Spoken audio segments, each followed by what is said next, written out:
नमस्कार, good morning dear student, welcome to OD study point. स्वागत करते हैं आप सभी का आपके अपने YouTube channel OD study point में। तो प्यारे दोस्तों, आज की क्लास में हम लोग स्टार्ट करेंगे फिजिक्स का एक नया चैप्टर, जिस चैप्टर का नाम है डियर स्टूडेंट वैद्युत घटनाओं का परमाणु मॉडल। आज की क्लास में डियर स्टूडेंट इस चैप्टर के बेसिक कॉन्सेप्ट व थ्योरी पार्ट को बहुत ही बेहतरीन तरीके से कवर करने वाले हैं। जैसा कि डियर स्टूडेंट आपको भी पता है, यदि आपको किसी भी चैप्टर का बेसिक कॉन्सेप्ट व थ्योरी पार्ट अच्छी तरीके से क्लियर है, तो उस चैप्टर पर आधारित किसी भी टाइप से क्वेश्चन पूछ लिया जाए, चाहे आपका पॉलिटेक्निक एंट्रेंस एग्जाम हो या IERT एंट्रेंस एग्जाम हो, बहुत ही बेहतरीन तरीके से किसी भी क्वेश्चन का सॉल्यूशन कर सकते हो यदि आपको डियर स्टूडेंट उस चैप्टर का बेसिक कॉन्सेप्ट व थ्योरी पार्ट अच्छी तरीके से पता हो। तो सबसे पहले डियर स्टूडेंट इस चैप्टर के बेसिक कॉन्सेप्ट व थ्योरी पार्ट को कवर करेंगे। उसके बाद डियर स्टूडेंट आज की क्लास में मैं आप लोगों को IERT एंट्रेंस एग्जाम 2025 के बारे में कंप्लीट डिटेल बताने वाला हूं, जिसमें डियर स्टूडेंट मैं आपको बताने वाला हूं कि IERT है क्या, कौन कौन से कोर्सेस अवेलेबल है और तैयारी आपको कैसे करना है और 3 साल में फीस कितनी लगती है। सारी चीजों को कवर करेंगे IERT से रिलेटेड, क्योंकि डियर स्टूडेंट बहुत सारे स्टूडेंट का यह क्वेश्चन है कि IERT के बारे में बताइए, तो कंप्लीट डिटेल बताने वाला हूं डियर स्टूडेंट इस वीडियो के लास्ट में। सबसे पहले डियर स्टूडेंट वैद्युत घटनाओं के परमाणु मॉडल के बेसिक कॉन्सेप्ट व थ्योरी पार्ट को कवर करेंगे। उसके बाद से डियर स्टूडेंट मैं आपको IERT के बारे में कंप्लीट डिटेल बताने वाला हूं। तो डियर स्टूडेंट मैं आपको बता दूं, हमारी डेली बेसिस पर क्लास होती है। जो हमारी फिजिक्स की क्लास होती है डेली सुबह के 10 बजे होती है। इसके अलावा जो हमारी मैथ की क्लास होती है डेली शाम के 4 बजे होती है। यदि आपको मैथ अथवा फिजिक्स का PDF चाहिए तो आप हमारे व्हाट्सएप ग्रुप को जरूर ज्वाइन कर लीजिएगा। मैं अपने व्हाट्सएप ग्रुप का डियर स्टूडेंट लिंक इस वीडियो के डिस्क्रिप्शन बॉक्स में दे दूंगा, वहां से आप हमारे व्हाट्सएप ग्रुप से जुड़ सकते हो। तो चलिए डियर स्टूडेंट स्टार्ट करते हैं आज की क्लास को। बहुत ही बेहतरीन तरीके से हम सारी चीजों को कवर करेंगे। सबसे पहले हम बात करते हैं कि आवेश होता क्या है। तो बिल्कुल सिंपल सा कॉन्सेप्ट है। एक बात और ध्यान में रखिएगा कि इस चैप्टर के जितने कॉन्सेप्ट होंगे, जितने थ्योरी पार्ट होंगे, आपको केमिस्ट्री से रिलेटिव देखने के मिलेगा। यानी कि जितने टॉपिक मैं आज की क्लास में पढ़ाऊंगा सेम टॉपिक आपको केमिस्ट्री में भी देखने को मिलेंगे, क्योंकि इसका केमिस्ट्री से डायरेक्ट टच है। तो सबसे पहले हम बात करते हैं कि आवेश होता क्या है।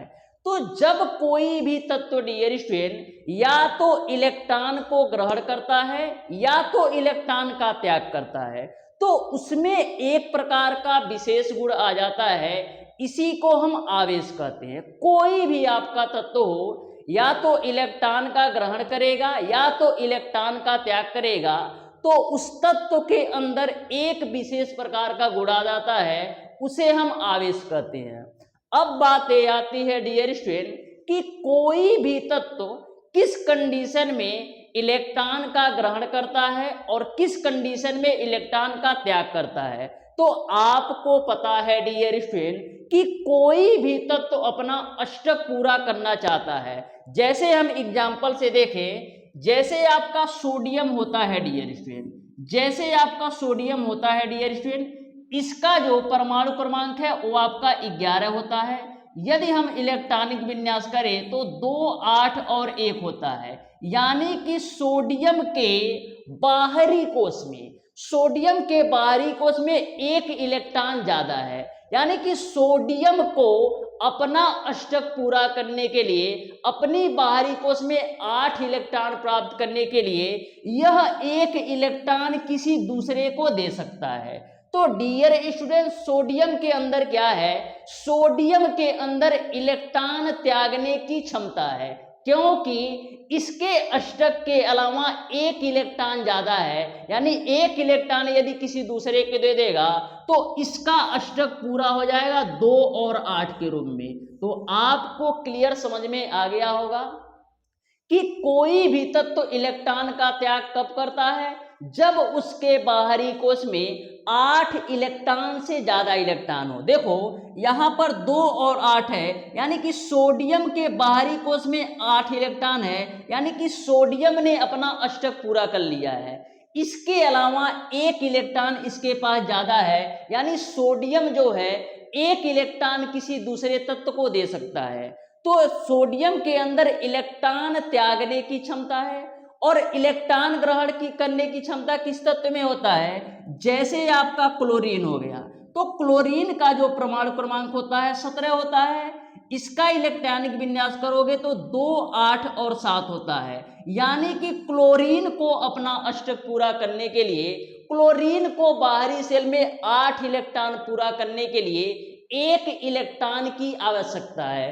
क्लोरीन को अपने बाहरी कोश में 8 इलेक्ट्रॉन पूरा करने के लिए, या ऐसे बोल सकते हो क्लोरीन को अपना अष्टक पूरा करने के लिए एक इलेक्ट्रॉन की आवश्यकता है, यानी कि क्लोरीन जो है एक इलेक्ट्रॉन ग्रहण करने की क्षमता रखता है। तो आपको क्लियर समझ में आ गया होगा कि कोई भी तत्व किस केस में इलेक्ट्रॉन का ग्रहण करेगा और किस केस में आपका इलेक्ट्रॉन का त्याग करेगा।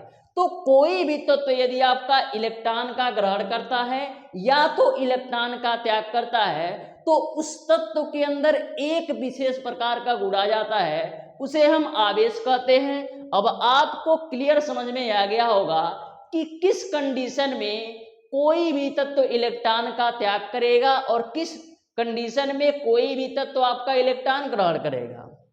अब डियर स्टूडेंट, जो आपके आवेश होते हैं 2 प्रकार के होते हैं।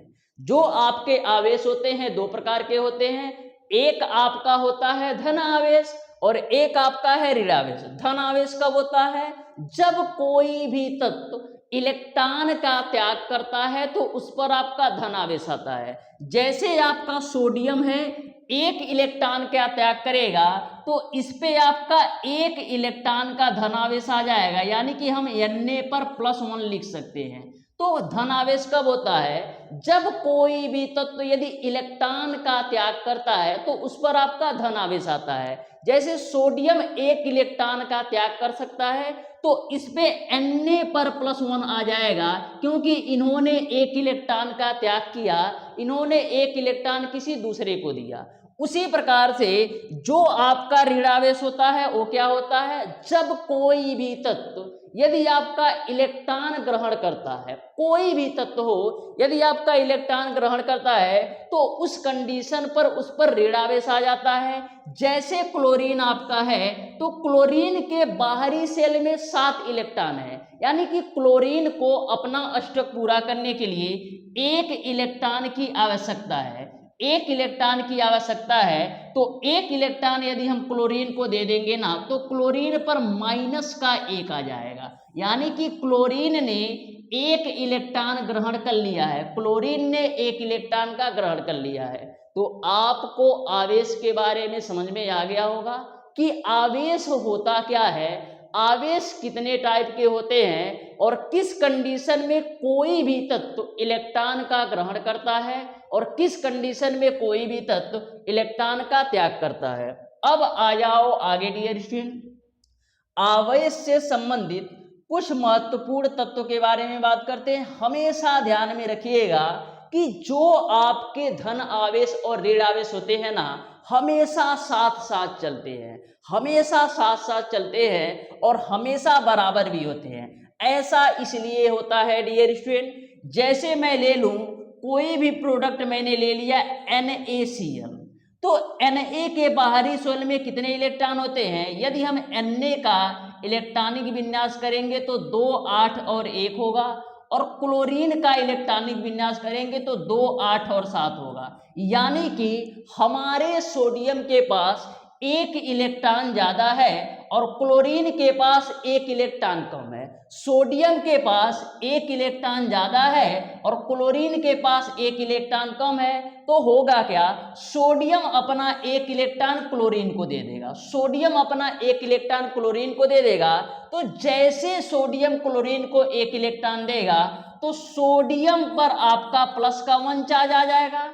+1 क्यों आएगा, क्योंकि इन्होंने एक इलेक्ट्रॉन क्लोरीन को दिया और क्लोरीन ने एक इलेक्ट्रॉन ग्रहण किया, तो क्लोरीन पे -1 आ जाएगा। तो इस तरीके से मैंने आपको बताया कि जो आपके धन आवेश होते हैं और जो आपके ऋण आवेश होते हैं साथ साथ चलते हैं और हमेशा बराबर होते हैं। देखो +1 इलेक्ट्रॉन यहाँ पर है और -1 इलेक्ट्रॉन यहाँ पर है। तो पहला आपको बिंदु समझ में आ गया होगा कि धन तथा ऋण आवेश साथ साथ चलते हैं तथा एक दूसरे के बराबर होते हैं। उसी प्रकार से एक एग्जाम्पल और आप ले सकते हो, जैसे आपका होता है MgCl2। तो मैग्नीशियम का इलेक्ट्रॉनिक विन्यास क्या होता है, मैग्नीशियम का इलेक्ट्रॉनिक विन्यास 2 8 और 2 होता है। यानी मैग्नीशियम जो है अपना अष्टक पूरा करने के लिए 2 इलेक्ट्रॉन किसी को भी दे सकता है, क्योंकि बाहरी कोश में इसके 2 इलेक्ट्रॉन ज्यादा है तो किसी को भी 2 इलेक्ट्रॉन दे सकता है। उसी प्रकार से Cl2 है, तो यहाँ पर मैं क्लोरीन लिख लिया, तो क्लोरीन का इलेक्ट्रॉनिक विन्यास करोगे तो 2 8 और 7 हो जाएगा और इस क्लोरीन का इलेक्ट्रॉनिक विन्यास करोगे तो 2 8 और 7 हो जाएगा। यानी कि दोनों क्लोरीन को अपना अष्टक पूरा करने के लिए एक एक इलेक्ट्रॉन की आवश्यकता है। तो हम करेंगे क्या, एक इलेक्ट्रॉन इस क्लोरीन को दे देंगे और एक इलेक्ट्रॉन इस क्लोरीन को दे देंगे, तो इसका भी अष्टक पूरा हो जाएगा। यानी इसके भी बाहरी सेल में 8 इलेक्ट्रॉन हो जाएंगे और एक इलेक्ट्रॉन दूसरे क्लोरीन को दोगे तो इसके भी बाहरी सेल में 8 इलेक्ट्रॉन हो जाएंगे और मैग्नीशियम ने 2 इलेक्ट्रॉन दे दिया तो यहाँ पर आपका 0 हो जाएगा। तो कंडीशन क्या बनेगा, तो कंडीशन आपका ए बनेगा। डियर स्टूडेंट ध्यान से देखना, कंडीशन आपका ए बनेगा कि जैसे मैग्नीशियम ने 2 इलेक्ट्रॉन क्लोरीन को दिया तो क्या होगा, मैग्नीशियम पर बाबू आ जाएगा +2 क्यों आया, क्योंकि इन्होंने 2 इलेक्ट्रॉन त्यागा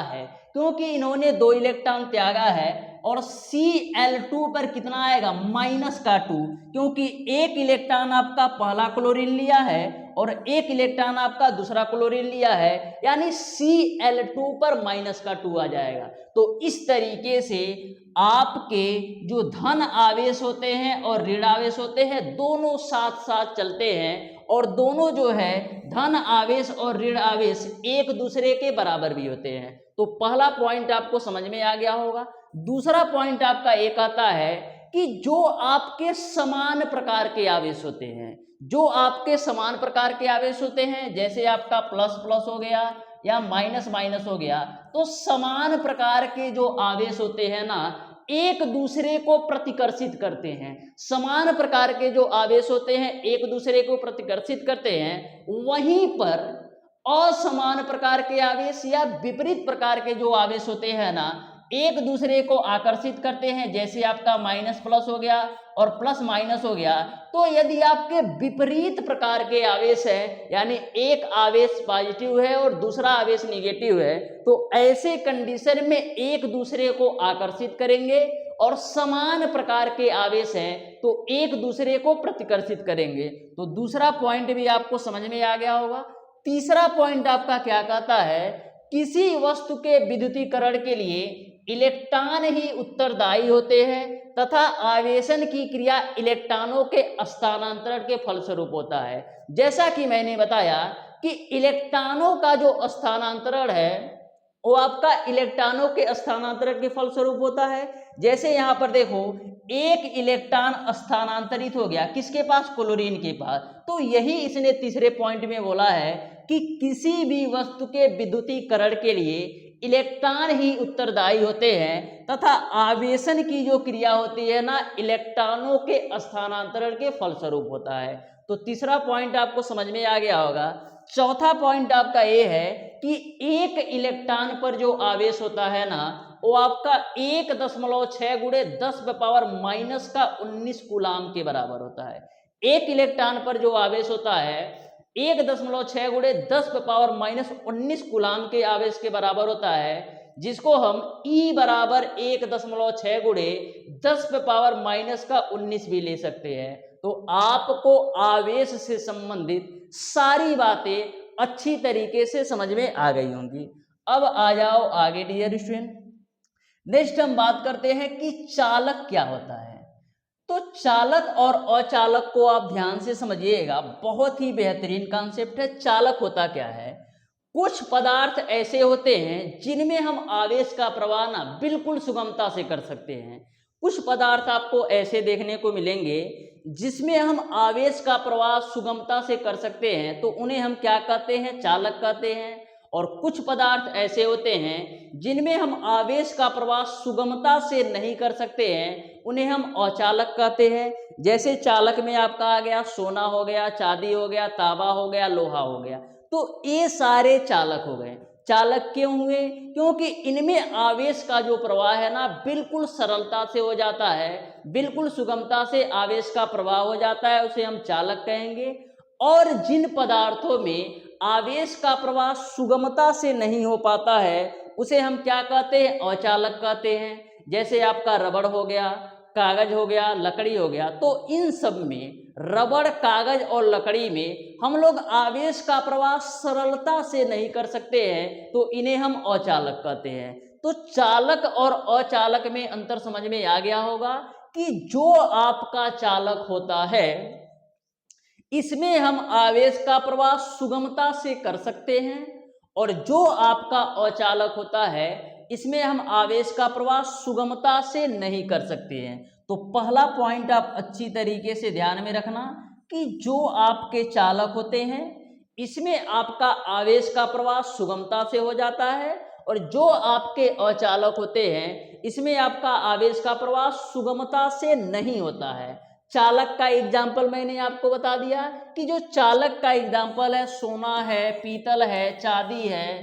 ठीक है, लोहा है। तो ये सारे चालक के एग्जाम्पल हो गए। उसी प्रकार से जैसे कागज हो गया, लकड़ी हो गया, कागज हो गया, लकड़ी हो गया, प्लास्टिक हो गया, रबड़ हो गया, ये सारे अचालक के एग्जाम्पल हैं। दूसरी पॉइंट ये आप ध्यान में रखिएगा कि जो आपके चालक होते हैं ना इसमें मुक्त इलेक्ट्रॉनों की संख्या काफी ज्यादा होती है। जो आपके चालक होते हैं इसमें आपके मुक्त इलेक्ट्रॉनों की संख्या काफी ज्यादा होती है। मुक्त इलेक्ट्रॉनों की संख्या की वजह से ही चालक में आवेश का प्रवाह होता है। तो चालक में मुक्त इलेक्ट्रॉन की संख्या ज्यादा होती है, वहीं पर जो आपका अचालक होता है ना इसमें मुक्त इलेक्ट्रॉन की संख्या नहीं होती है। ध्यान में रखिएगा, चालक में मुक्त इलेक्ट्रॉन की संख्या होती है और अचालक में मुक्त इलेक्ट्रॉन की संख्या नहीं पाई जाती है। दूसरा पॉइंट भी समझ में आ गया होगा। तीसरा पॉइंट ये ध्यान में रखिएगा कि जो आपके चालक होते हैं उनकी विशिष्ट चालकता काफी ज्यादा होती है। जो आपके चालक होते हैं उनकी विशिष्ट चालकता ज्यादा होती है, लेकिन जैसे ही हम ताप को बढ़ाते हैं ना विशिष्ट चालकता घटती है। तो तीसरे पॉइंट को भी आप ध्यान में रखिएगा कि जो आपके चालक होते हैं इनकी विशिष्ट चालकता काफी ज्यादा होती है, लेकिन जैसे ही हम ताप को बढ़ाते हैं ना विशिष्ट चालकता घट जाती है। उसी का जस्ट उल्टा आपका है अचालक में। अचालक की जो होती है विशिष्ट चालकता बिल्कुल कम होती है। अचालक की जो होती है विशिष्ट चालकता बिल्कुल कम होती है। जैसे ही आप ताप को बढ़ाओगे ना इनकी विशिष्ट चालकता बढ़ जाती है, यानी कि ताप बढ़ाने पर अचालक की विशिष्ट चालकता बढ़ती है और ताप बढ़ाने पर चालक की जो विशिष्ट चालकता होती है वो आपका घटती है। तो चालक और अचालक में अंतर आपको समझ में आ गया होगा बहुत ही बेहतरीन तरीके से। आ जाओ आगे हम समझते हैं। आगे हम बात करते हैं डियर स्टूडेंट चालक से संबंधित कुछ महत्वपूर्ण तत्व। तो सबसे पहले हम बात करते हैं कि इलेक्ट्रॉनों की संख्या कैसे निकालते हो। तो इलेक्ट्रॉनों की संख्या बराबर आपका होता है आवेश बट्टे का ई क्या है? एक इलेक्ट्रॉन का आवेश है। तो इसको आप ऐसे भी लिख सकते हो, इलेक्ट्रॉनों की संख्या n बराबर आपका होता है Q/E। तो डायरेक्ट आप ध्यान में रखिएगा, इलेक्ट्रॉनों की संख्या n बराबर क्या होता है, Q/E। जो E की वैल्यू होती है, जो इलेक्ट्रॉन का आवेश होता है 1.6 गुणे 10⁻⁻19 कूलाम होता है। क्या?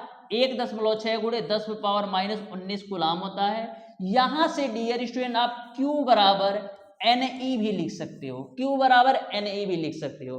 तो इस पॉइंट को ध्यान में रखिएगा, डायरेक्ट न्यूमेरिकल पूछेगा। दूसरा जो आपका होता है, इलेक्ट्रॉनों की जो संख्या होती है ना, वो आपका प्रोटॉनों की संख्या के बराबर होती है।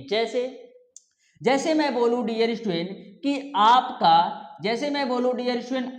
सोडियम का परमाणु क्रमांक बबुआ 11 होता है, और जो आपका परमाणु भार होता है वो आपका 22 होता है। सोडियम का जो परमाणु क्रमांक होता है वो आपका 11 होता है, और जो सोडियम का परमाणु भार होता है वो आपका कितना होता है, 22 होता है। तो जो आपका परमाणु क्रमांक होता है इलेक्ट्रॉनों की संख्या के बराबर होती है। हमेशा ध्यान में रखना कि जो आपका किसी भी तत्व का परमाणु क्रमांक होता है ना, वो आपका इलेक्ट्रॉनों की संख्या के बराबर होती है, और जो आपका इलेक्ट्रॉनों की संख्या होती है प्रोटॉनों की संख्या के बराबर होती है। यानी कि हम कह सकते हैं परमाणु क्रमांक बराबर इलेक्ट्रॉनों की संख्या बराबर प्रोटॉनों की संख्या। तो आपको ध्यान में रखना है, इलेक्ट्रॉनों की संख्या आपका प्रोटॉनों की संख्या के बराबर होती है, चाहे परमाणु क्रमांक बोले या परमाणु संख्या बोले, प्रोटॉनों की संख्या के बराबर होती है, और प्रोटॉनों की संख्या इलेक्ट्रॉनों की संख्या के बराबर होती है। अब हम बात करें न्यूट्रॉनों की संख्या किसके बराबर होती है।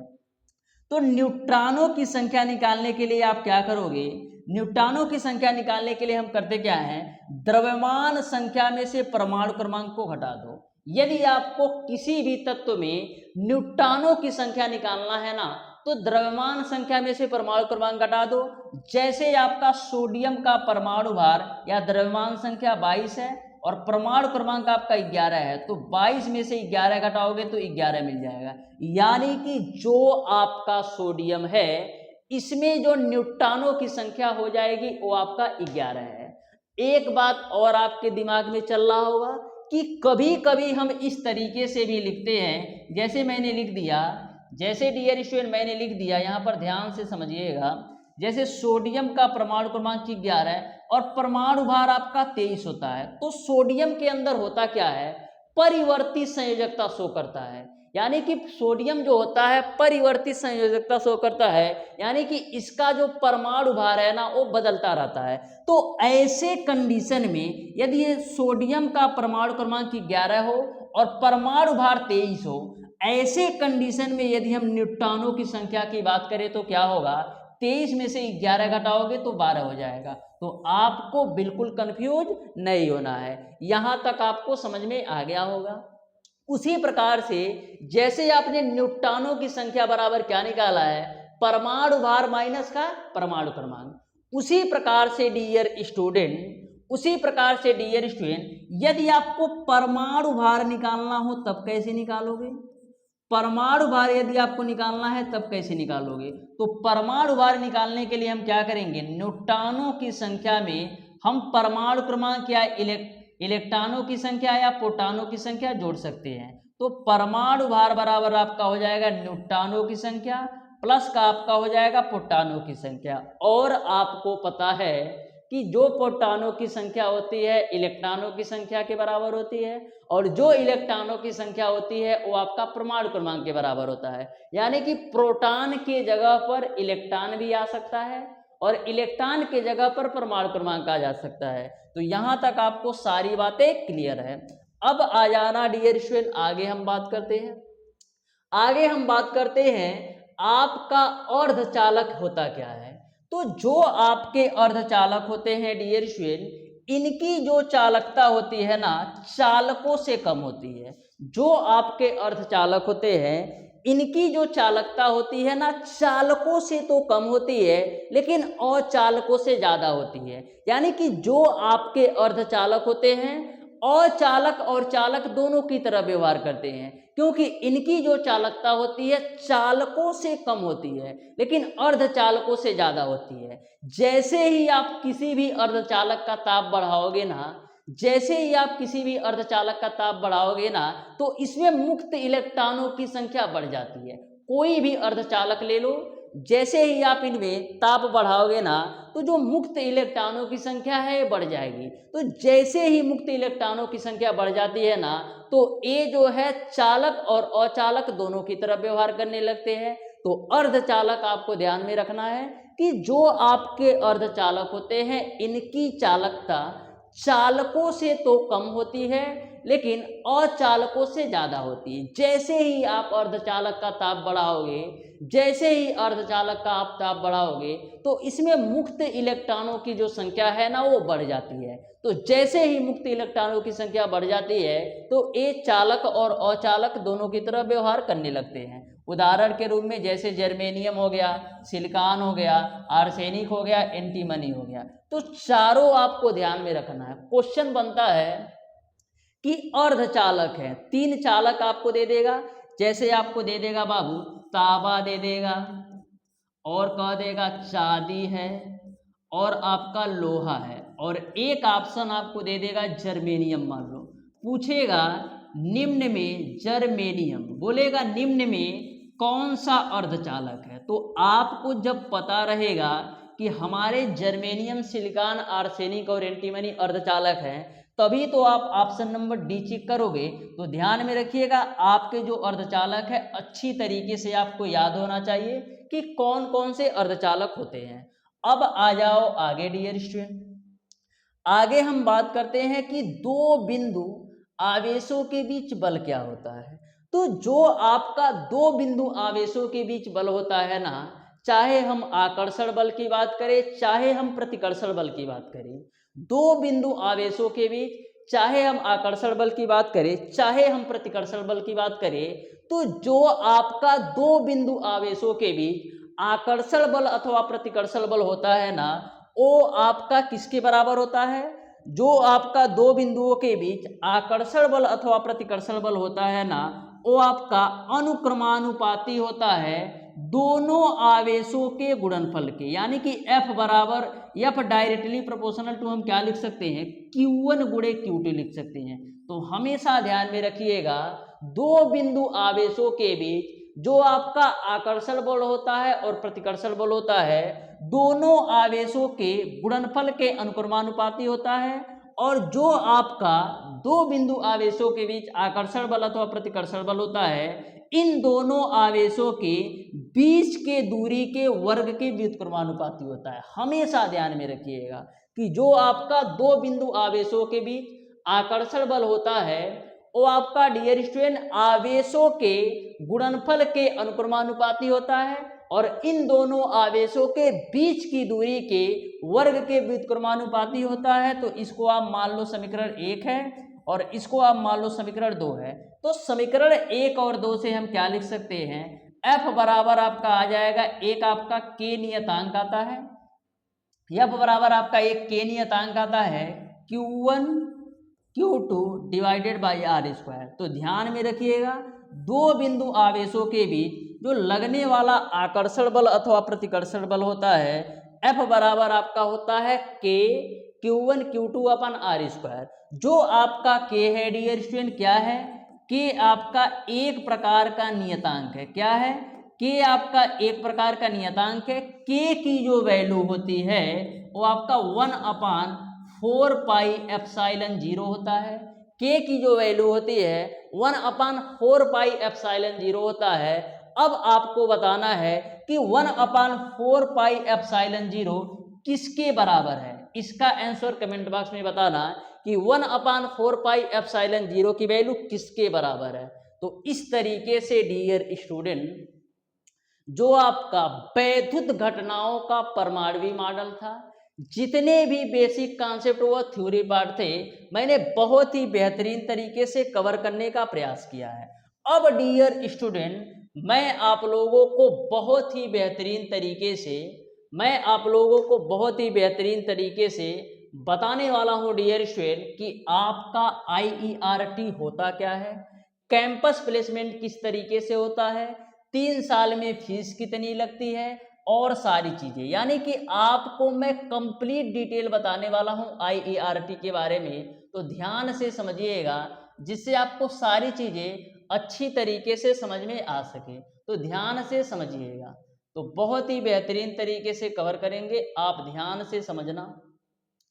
तो सबसे पहले डियर स्टूडेंट हम बात करते हैं कि IERT है क्या। इस सेशन के माध्यम से मैं आपको बताने वाला हूँ डियर स्टूडेंट कि आपका IERT है क्या, और फॉर्म के बारे में मैं आपको बिल्कुल डिटेल में बताने वाला हूँ कि आपका IERT का फॉर्म कब आता है, और फॉर्म भरने की लास्ट डेट क्या है, और कितना फीस लगता है फॉर्म भरने के लिए। इसके अलावा कौन कौन से कोर्सेस अवेलेबल हैं IERT कॉलेज में, और तैयारी आप कैसे कर सकते हैं IERT एंट्रेंस एग्जाम की, और 3 साल में फीस आपको कितना देना पड़ता है। इसके अलावा 3 साल में कितना आपका स्कॉलरशिप आता है, और सैलरी पैकेज कितना बनता है, सारी चीज़ों के बारे में हम बात करेंगे। तो सबसे पहले हम बात करते हैं कि IERT है क्या। सबसे पहले हम बात करते हैं डियर स्टूडेंट कि IERT क्या है। तो जो आपका IERT होता है ना डियर स्टूडेंट, इसका जो फुल फॉर्म होता है वो आपका होता है institute of engineering and rural technology. IERT का जो फुल फॉर्म है institute of engineering and rural technology, और यहाँ से आप 3 ईयर डिप्लोमा इंजीनियरिंग अथवा मैनेजमेंट कोर्स कर सकते हैं। यानी IERT कॉलेज से आप 3 ईयर डिप्लोमा इंजीनियरिंग अथवा मैनेजमेंट का कोर्स कर सकते हैं। बेसिकली हम बात करने वाले हैं 3 ईयर डिप्लोमा इंजीनियरिंग पे, यानी कि इस वीडियो के माध्यम से मैं आप लोगों को बेसिकली बात करूंगा 3 ईयर डिप्लोमा इंजीनियरिंग की। और जो आपकी IERT है ना डियर स्टूडेंट, यूपी का एकमात्र ऐसी संस्था है जहां से आप बेहतर तरीके से पॉलिटेक्निक अथवा डिप्लोमा कर सकते हो। ऐसे समझ सकते हो डियर स्टूडेंट कि जो आपके यूपी पॉलिटेक्निक में जितने भी कॉलेज है ना, उनका बाप है IERT। तो बहुत ही बेहतरीन तरीके से आपको समझ में आ गया होगा कि IERT है क्या। तो जो आपकी IERT है ना, यूपी का एकमात्र ऐसा कॉलेज है जहां से आप बहुत ही बेहतरीन तरीके से IERT कॉलेज से डिप्लोमा कर सकते हो। यदि आप डियर स्टूडेंट IERT से डिप्लोमा कर सकते हो तो आपका जो सैलरी पैकेज होता है, आपकी जो शिक्षा व्यवस्था होती है ना, वो आपका बीटेक से कहीं ज़्यादा होती है। तो ध्यान से समझिएगा, सारी चीज़ों को हम कवर करेंगे। तो नेक्स्ट हम बात करते हैं डियर स्टूडेंट कि आपका फॉर्म के बारे में, कि हमारा फॉर्म कब आता है। तो यहाँ पर डियर स्टूडेंट जो आपका फॉर्म ऑनलाइन शुरू हो गया है ना IERT एंट्रेंस एग्जाम 2025 के लिए 15/2/2025 से, यानी IERT एंट्रेंस एग्जाम 2025 के लिए फॉर्म अप्लाई शुरू होना हो गया है 15/2/2025 से, और जिसकी जो लास्ट डेट है ना 30/4/2025, यानी कि 30 अप्रैल 2025 तक आप फॉर्म भर सकते हो। तो अभी भी आपके पास समय है। जो भी स्टूडेंट अभी तक IERT एंट्रेंस एग्जाम का फॉर्म नहीं भरे हैं, जरूर भर दीजिएगा। मैं आपको बता दूं डियर स्टूडेंट कि जो आपका समय है ना, ये बार बार नहीं आता है। जो आपका समय है ये आपका बार बार नहीं आता है। तो फॉर्म को जरूर भर देना, क्योंकि जैसे ही आपका आज के 2 से 3 साल आगे जाओगे ना, तो आपका ना तो फॉर्म भरने का मन करेगा, ना तो यहाँ पर पढ़ने का मन करेगा। तो बहुत ही सुनहरा अवसर है, आप एक बार IERT का जरूर फॉर्म फिलअप कीजिएगा, ये हमारी आपसे रिक्वेस्ट है। अब डियर स्टूडेंट जो यहाँ की फॉर्म फीस होती है 1350 रुपया होता है। चाहे आप किसी भी कैटेगरी के हो, चाहे आप SC हो, चाहे ST हो, चाहे OBC हो, चाहे आप गर्ल्स कैटेगरी में हो, यानी चाहे आप किसी भी कैटेगरी के हो, यहाँ पर जो फॉर्म फीस लगता है ना, वो आपका 1350 रुपया लगता है। तो फॉर्म फीस थोड़ा ज़्यादा है, लेकिन आपको एक बार जरूर फॉर्म भरना है, क्योंकि आपको यह मौका बार बार नहीं मिलने वाला है। अब हम बात करते हैं कि एग्जाम कब होगा। तो जो आपका एग्जाम होने वाला है वो आपका 30 जून 2025 को होने वाला है। यानी कि अभी से यदि हम बात करें तो आपके पास बहुत सारा समय है। ये मान लो डियर स्टूडेंट कि 24 से 25 दिन अप्रैल में है, फिर आपका मई पूरा आ जाता है, फिर समझ लो जून पूरा आ जाता है। यानी कि हम कह सकते हैं टोटल आपके 80 दिन हैं।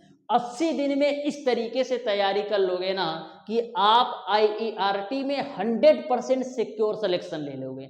100% सिक्योर सिलेक्शन ले लोगे, इस बात की मैं गारंटी देता हूँ।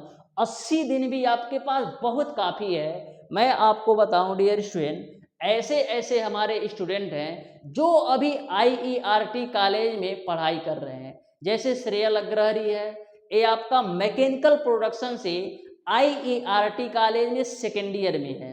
उसी प्रकार से आपका शिवम है, आदित्य पांडे है और डियर स्टूडेंट ज्वाला प्रसाद है। इस तरह के बहुत सारे स्टूडेंट हैं जिसका मैं आपको नाम बताऊं डियर स्टूडेंट, अभी IERT कॉलेज में कोई सेकेंड ईयर में है, कोई थर्ड ईयर में है और कुछ स्टूडेंट ऐसे हैं जो जॉब पीरियड में है। तो आपको सारी बातें अच्छी तरीके से समझ में आ गई होंगी। 80 दिन भी आपके पास काफ़ी है, बहुत ही बेहतरीन तरीके से तैयारी कर सकते हो। अब हम बात करते हैं डियर स्टूडेंट कि IERT से कौन कौन से कोर्स से आप पॉलिटेक्निक डिप्लोमा कर सकते हो। IERT कॉलेज से कौन कौन से ब्रांच से आप डिप्लोमा इंजीनियरिंग कर सकते हो। तो सबसे पहला जो ब्रांच है वो आपका diploma in electrical engineering. IERT में सबसे पहले यही फॉलो होता है। किसी भी बच्चे का जो फर्स्ट चॉइस होता है ना, मैक्सिमम बच्चों का होता है, सबका नहीं कर सकते, लेकिन मैक्सिमम बच्चों का जो फर्स्ट चॉइस होता है ना वो आपका इलेक्ट्रिकल इंजीनियरिंग होता है। इलेक्ट्रिकल इंजीनियरिंग एक ऐसा ब्रांच है जो पहले ही दिन आपका मैक्सिमम सीटें फुल हो जाती हैं। इसमें जो टोटल सीटों की संख्या है वो आपका 60 है। उसी प्रकार से जो आपका दूसरा ब्रांच है वो आपका डिप्लोमा इन सिविल इंजीनियरिंग। केवल डिप्लोमा इन सिविल इंजीनियरिंग में 80 सीटें हैं। इसके अलावा सारे ब्रांच में आपको 60 सीटें देखने को मिलेंगी। तीसरा जो आपका ब्रांच है diploma in production engineering. Diploma in production engineering, इसमें भी आपकी 60 सीटें हैं। और जो चौथा है ये आपका diploma in automobile engineering. Diploma in automobile engineering mechanical का ही पार्ट है। नेक्स्ट आपका है diploma in power plant engineering. तो diploma in power plant engineering भी आपका मैकेनिकल का ही पार्ट है।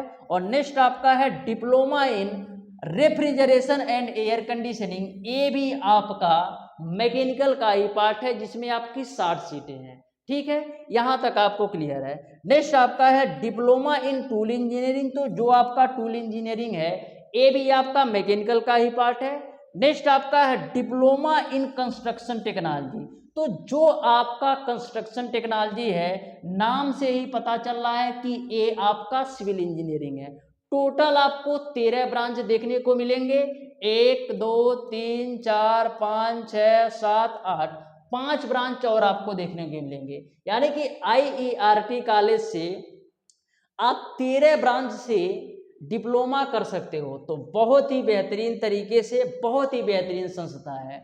नेक्स्ट आपका है डिप्लोमा इन इलेक्ट्रॉनिक इंजीनियरिंग जिसमें 60 सीटें हैं। और डिप्लोमा इन कंस्ट्रक्शन टेक्नोलॉजी जिसको आप CT बोलते हो, इसमें भी 60 सीटें हैं। Diploma in public health engineering, इसमें भी आपकी 60 सीटें हैं। और diploma in instrument and control, इसमें भी 60 सीटें हैं। और नेक्स्ट आपका है डिप्लोमा इन मटेरियल मैनेजमेंट, इसमें भी आपकी टोटल 60 सीटें हैं। तो यहाँ पर आपको 13 ब्रांच मिलेंगे जिसमें प्रत्येक ब्रांच में कितनी 60 सीटें हैं। केवल एक ब्रांच ऐसा है सिविल इंजीनियरिंग जिसमें आपका 80 सीटें हैं। तो 13 × 78 यानी कि 780। यहाँ से आप 20 सीट वहाँ से जोड़ लो तो कितना मिल जाएगा 800 सीटें।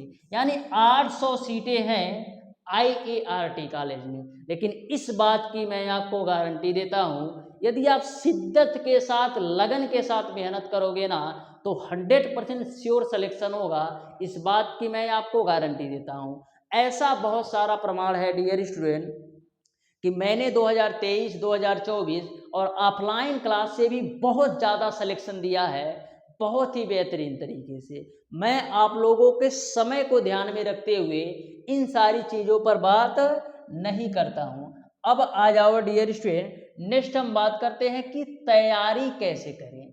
सब चीज़ें तो हो गई, अब आप ये बता दो डियर स्टूडेंट कि तैयारी कैसे करें हम IERT कॉलेज की। तो मैं आपको बता दूं डियर स्टूडेंट, हमारे चैनल के माध्यम से आप बिल्कुल फ्री ऑफ कास्ट कंप्लीट तैयारी कर सकते हो।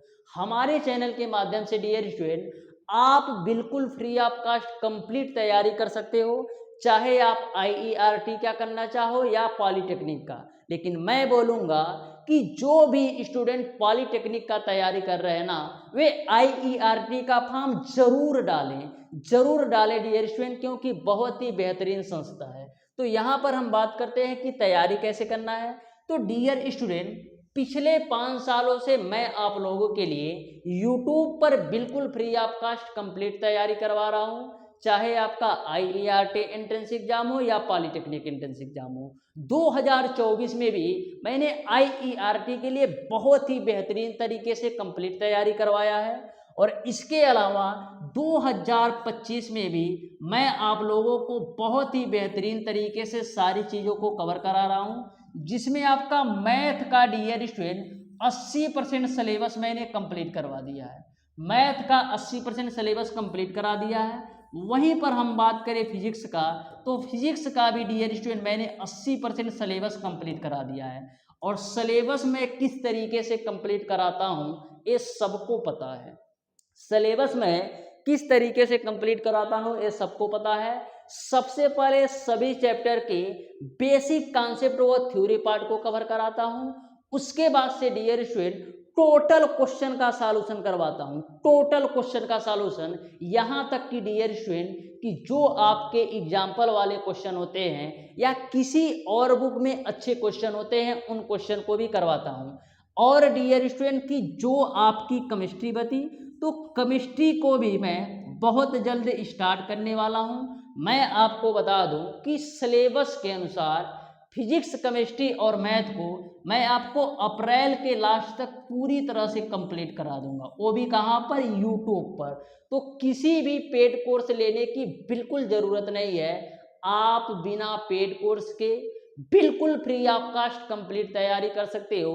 चाहे आप IERT का करना चाहो या पॉलीटेक्निक का, बिल्कुल फ्री ऑफ कास्ट कंप्लीट तैयारी कर सकते हो। यहाँ तक कि डियर स्टूडेंट यदि आप बुक भी नहीं ले सकते हो ना, यानी आपके पास यदि बुक का भी पैसा नहीं है, तो भी आप बहुत ही बेहतरीन तरीके से तैयारी कर सकते हो। क्योंकि आपको पता है कि जितने भी चैप्टर को मैं पढ़ाता हूँ ना, टोटल चैप्टर का PDF के साथ, यानी कि सभी चैप्टर का आपको PDF प्रोवाइड करता हूँ। और डियर स्टूडेंट यदि आपके हाथों में दम है ना, तो बहुत ही बेहतरीन तरीके से बिना कॉपी की, बिना किताब की, यानी किताब ना खरीदो चलेगा, बहुत ही बेहतरीन तरीके से तैयारी कर सकते हो। यदि आपके हाथों में दम है तो बहुत ही बेहतरीन तरीके से आपको सारी चीज़ें हमारे तरफ से प्रोवाइड की जा रही है, जिससे आपको किसी भी प्रकार का कोई भी डाउट और कोई भी कन्फ्यूजन नहीं रहे। अब डियर स्टूडेंट आगे आ जाना, आगे हम बात करते हैं कि 3 साल का फीस कितना लगता है। तो मैं आपको बता दूं डियर स्टूडेंट कि IERT कॉलेज में जो 3 साल का फीस होता है ना, प्रत्येक वर्ष आपका 19,840 रुपया लगता है। 19,840 रुपया लगता है, 19,840 रुपया लगता है। तो मान के चलो 20-20-20, यानी कि टोटल आपका 3 साल में 60,000 रुपया लगना है। कितना? टोटल आपका 3 साल में 60,000 रुपया लगना है। लेकिन सबसे बड़ी बात यह है ना कि जो SC और ST के स्टूडेंट है ना, इनका स्कॉलरशिप प्रत्येक वर्ष 22,340 रुपया आता है। SC और ST के जो स्टूडेंट है ना, इनका जो स्कॉलरशिप होता है ना, प्रत्येक वर्ष 22,340 रुपया आता है। यानी कि हम कह सकते हैं टोटल 67,000 रुपया जो है ना, 3 साल में इनका स्कॉलरशिप आ जाएगा। अब बताओ, 60,000 रुपया हम लगा रहे हैं और 67,000 रुपया हमारा मिल जा रहा है SC ST स्टूडेंट के लिए, तो फायदा क्या यहाँ पर? 7,000 रुपया आपको ज़्यादा ही मिल रही है, और बिल्कुल फ्री ऑफ कॉस्ट यूपी के सबसे बेस्ट संस्था से आप डिप्लोमा भी कर रहे हो। अब क्या चाहिए? तो आपको इसी के लिए तैयारी करना है, जिससे आप बिल्कुल फ्री ऑफ कास्ट कंप्लीट तैयारी कर लो, बिल्कुल फ्री ऑफ कास्ट कंप्लीट पढ़ाई कर लो। तो इस तरीके से आपको बहुत ही बेहतरीन तरीके से तैयारी करना है, जिससे आपको ज़्यादा फीस ना देना पड़े। एक बात मैं आपको बता दूं, यदि किसी प्राइवेट कॉलेज में 1 लाख, यदि किसी प्राइवेट कॉलेज में डियर स्टूडेंट यदि आप 1 लाख रुपया पर ईयर देते हो ना, तो भी आपको IERT कॉलेज जैसी सुविधा कभी नहीं मिलेगी और IERT कॉलेज जैसा प्लेसमेंट कभी नहीं मिलेगा। चाहे आप किसी कॉलेज में जाकर देख लो, यदि 1 लाख रुपया वो फीस लेगा ना साल का, तभी भी IERT कॉलेज जैसा प्लेसमेंट, IERT कॉलेज जैसी शिक्षा, IERT कॉलेज जैसा इंफ्रास्ट्रक्चर कभी भी नहीं दे पाएगा। तो ध्यान में रखिएगा, आपको बहुत ही बेहतरीन तरीके से लास्ट के 2 से ढाई महीने तैयारी करना है, जिससे आप बिल्कुल फ्री ऑफ कास्ट 3 साल की पढ़ाई करके एक बेहतरीन तरीके से बेहतरीन पैकेज पा सको। वहीं पर हम बात करें कि जो आपके जनरल और OBC के स्टूडेंट होते हैं ना, इसका जो हर वर्ष स्कॉलरशिप आता है ना 12,760 रुपया, यानी कि कितना आ जाएगा, 12 या 36, मान लो 38,000 रुपया, यानी कि टोटल 38,000 रुपया इनका 3 साल का स्कॉलरशिप आ जाता है। लगा कितना, 60,000, यानी कि 22,000 रुपया में, केवल आप 22,000 रुपया में जनरल और OBC के जो स्टूडेंट है ना, बिल्कुल बेहतरीन तरीके से IERT जैसे कॉलेज से डिप्लोमा कर सकते हो, बिल्कुल बेहतरीन तरीके से IERT कॉलेज से डिप्लोमा कर सकते हो। 22,000 में डियर स्टूडेंट किसी भी UP पॉलिटेक्निक के कॉलेज में एडमिशन नहीं ले पाओगे। देखो कहते सब है कि 10,000 में ले लो, 15,000 में ले लो, लेकिन वहाँ पर होता क्या है, एक बार आपको 10 से 15,000 देना पड़ेगा और एडमिशन तो आपका हो जाएगा प्राइवेट कॉलेज में, लेकिन बाद में वह कई रूप में फीस लेते हैं। जैसे कहिए एग्जामिनेशन फीस दे दो, एडमिट कार्ड आया उसका फीस दे दो, तो मतलब कई तरीके से आपसे पैसा वसूला जाता है। तो इस बात को आप ध्यान में रखना। और सबसे बड़ी बात कि आपको तो पहले बोलेंगे कि प्लेसमेंट होगा, लेकिन सबसे बड़ी बात यह है ना, प्राइवेट कॉलेजों का उतना प्लेसमेंट नहीं होता है, और जहां पर प्लेसमेंट अगर कुछ होता भी है ना, तो वहां पर आप फीस नहीं दे पाओगे। यदि किसी भी कॉलेज का प्लेसमेंट होता है ना, तो वहां पर आप फीस नहीं दे पाओगे, इतनी ज़्यादा फीस सब लेते हैं। तो यहाँ तक आपको सारी बातें क्लियर समझ में आ गई होगी। नेक्स्ट हम बात करते हैं डियर स्टूडेंट कि आपका सैलरी पैकेज कितना होता है। तो इसी साल का मैं आपको बता दूं डियर स्टूडेंट कि अभी एक मारुति सुजुकी कंपनी आई थी, जो मारुति सुजुकी में डियर स्टूडेंट कि जो आपका 37 बच्चों का हुआ है प्लेसमेंट, कितना, 37 से 38 बच्चों का ऐसे प्लेसमेंट हुआ है, जिनका जो सालाना पैकेज है ना, वो आपका 4.5 लाख रुपया है। कितना, 4.5 लाख रुपया, इकाई दहाई सैकड़ा हजार 10,000 लाख, 4.5 लाख रुपया है। ये आपका सालाना पैकेज है। यदि हम मंथली की बात करें ना, तो आपका आएगा 37,500। अब बताओ डियर स्टूडेंट, यदि आप 3 साल डिप्लोमा करके इतने पैकेज पर जाते हो, यानी कि मंथली आप 37,500 रुपया कमाते हो, तो छोटी बात है, बहुत बड़ी बात है डियर स्टूडेंट। जैसे आपने 1 साल काम किया, तो यही आपका 37,500 से बढ़कर 45 से 50,000 हो जाता है। कितना, 45 से 50,000 हो जाता है। तो इस तरीके से आपको सारी बातें समझ में आ गई होंगी। यदि एवरेज स्टूडेंट भी रहता है ना IERT कॉलेज में, तो उसका भी जो प्लेसमेंट होता है ना, वो आपका 2.5 से 3 लाख जाता ही जाता है, 2.5 से 3 लाख जाता ही जाता है, यदि एवरेज स्टूडेंट रहता है तो। और एवरेज स्टूडेंट तो रहेगा नहीं, क्योंकि IERT को फोड़ा है, IERT एंट्रेंस एग्जाम को क्वालिफाई किया है, तो कुछ ना कुछ उसके अंदर होगा ही है। तो इस तरीके से आपको समझ में आ गया होगा। इस तरीके से डियर स्टूडेंट मैंने आपको IERT के बारे में कंप्लीट डिटेल बता दिया है। फिर भी यदि आपको किसी भी प्रकार का डाउट और कंफ्यूजन है, तो इस नंबर पर दिए गए नंबर यानी कि 76 20 17 53 76 पर आप अपना क्वेश्चन व्हाट्सएप भी कर सकते हो, और इस नंबर पर कॉल करके भी पूछ सकते हो। कोई भी यदि आपको कंफ्यूजन है, चाहे आपका IERT एंट्रेंस एग्जाम से रिलेटेड या पॉलिटेक्निक एंट्रेंस एग्जाम से रिलेटेड, तो इस नंबर पर आप कॉल या व्हाट्सएप करके भी पूछ सकते हो। तो डियर स्टूडेंट, आज की इस वीडियो को यहीं तक रखते हैं, मिलते हैं डियर स्टूडेंट नेक्स्ट वीडियो में, तब तक के लिए धन्यवाद।